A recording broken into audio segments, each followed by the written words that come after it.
Hello everyone and welcome to MedPod. This is yet another episode. Here we will be discussing something that is relevant at this point of time. In India, it's a common trend that parents want their child to be a doctor or an engineer. The pattern is slowly changing, we understand that. However, this was a common norm 10 years back, and still a large majority of the parents want their child to be a doctor. Is it worth it? That is the question of discussion for today. And we'll be scraping things that are untouched basically. As medicos, we understand the technicalities and the difficulties that we faced, starting from our NEET UG entrance exam till where we are today. It's not an easy task. It was indeed a very harsh path we have to follow. Let's jump right into the video. We'll be dealing in sections. So we'll be addressing a few questions in this video. Let's start off with how to become an MBBS doctor. So after completing the 12th exam, you have to appear into the NEET UG entrance exam. You need to be at least 17 years of age and you need to have physics, chemistry, biology or biotechnology in your 12th grade with at least 50% of marks to be eligible to write NEET UG entrance exam. So you cleared your NEET UG entrance exam. You got a nice rank and now your probability of getting into a medical college is higher. Now the question arises is whether you should choose a state medical college or a central institute like AIMS, JIPMER or PGI, or you should settle yourself into a private medical college.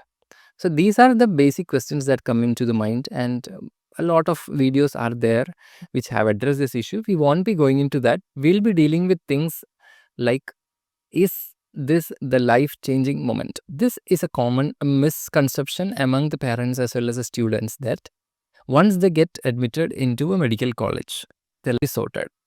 Very wrong. Just understand the curriculum first. The curriculum is spread along 4.5 years, 9 semesters, 20 plus subjects, 40 plus exams, and more than 3,000 hours of clinical postings. At the end, you will be facing final MBBS exam. After that, you will be serving as a house surgeon in a hospital for a year, where you'd barely get any breaks. You'll be working round the clock, sometimes 24 hours, sometimes 36 hours. You barely get to eat, you barely get to maintain yourself. So, this is not much talked about. So, you have to face all these obstacles to get that prestigious degree MBBS in your hand. Most of you believe that once you get the MBBS degree in hand, you get to earn a lot of money and people will see you as gold, lifesaver, whatnot. Let's look at the statistics. There are approximately 12 to 13 lakh allopathic doctors practicing in our country right now. And this does not include Ayush doctors. So 12 to 13 lakh doctors. So now you know what is the population of our country. And these 13 lakh doctors can equate to how many doctor per patient ratio. This is a very important thing that most of us don't look on. And do you know how many MBBS seats are there this year? It's approximately 1.15 lakh. And around 22 lakh students have appeared for the NEET UG entrance exam. A minority of the students are going to get MBBS seats and a large majority of them are not going to make it this year. We all know that wherever there is an increased demand and decreased supply, the price of the commodity rises. Similarly, when there is a decreased demand and there is an abundant supply, things come at a cheaper rate. This is true for everything, including human resources. Doctors are also falling into this human resource part. So, imagine you have a medical issue and you're going to see a doctor. What if there are 10 doctors in your neighborhood? Who would you pick? Let me give you options. One of them is a young doctor from a state medical college. Another one is a renowned doctor. He had completed his MBBS from Russia but have been practicing for 10 years and is very popular. Another is an MBBS doctor who is a fresh pass out from AIMS. Another is a doctor who is an MD in general medicine. Another one did his MBBS from a renowned private medical college. He is the son of a big businessman. And the last one is an MBBS doctor who charges 100 rupees for consultation and all other doctors charge 300. Who would you pick?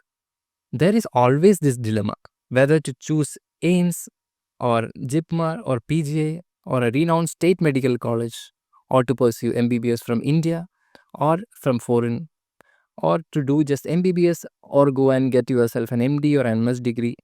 So these things come into the mind of a doctor when you start this journey or while you are on this journey. A doctor is not a rare commodity anymore. You can find doctor as common as you find coffee shops. You have to always address this question. Why do you want to become a doctor? Is it for the money? Is it for the pride? Is it for the nobility of the profession?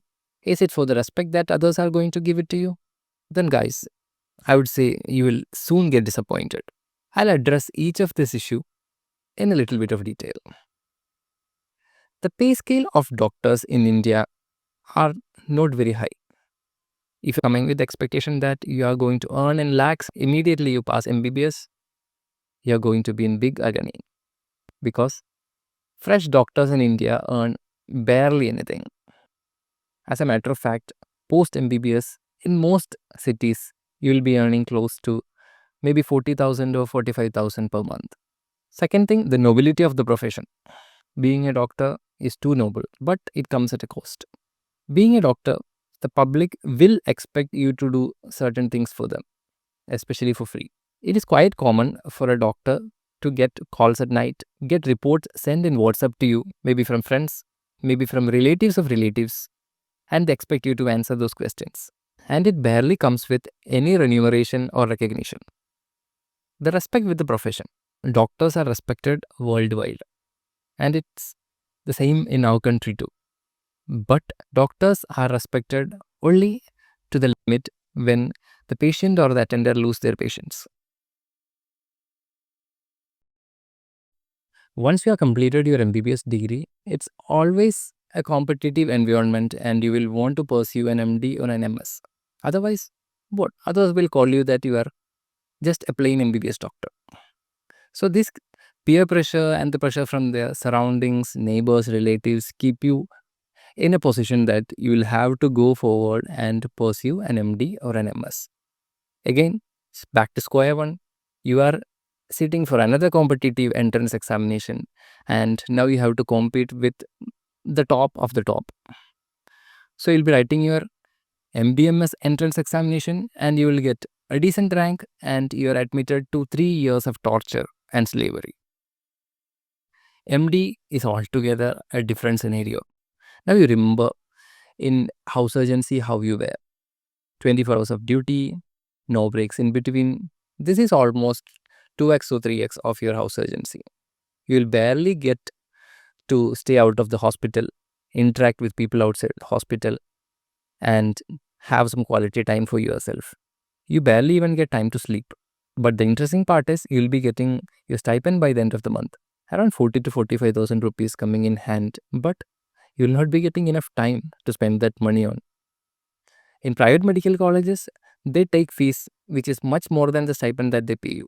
So at the end of the day, you'll be left out with a negative balance. Again, you believe that after MD or MS, you are settled in life, you are going to earn a lot of money. Again, the villain comes into the picture. Your DM exams or your DRNB exams. So this vicious cycle of exams and competition keeps on going. And the price you have to pay for becoming a doctor is that you have to keep on studying till keep on practicing, because medical science is a rapidly changing field and things get updated every day. Now you have done your MD or MS. Now you're free. Totally free, because you don't have a job.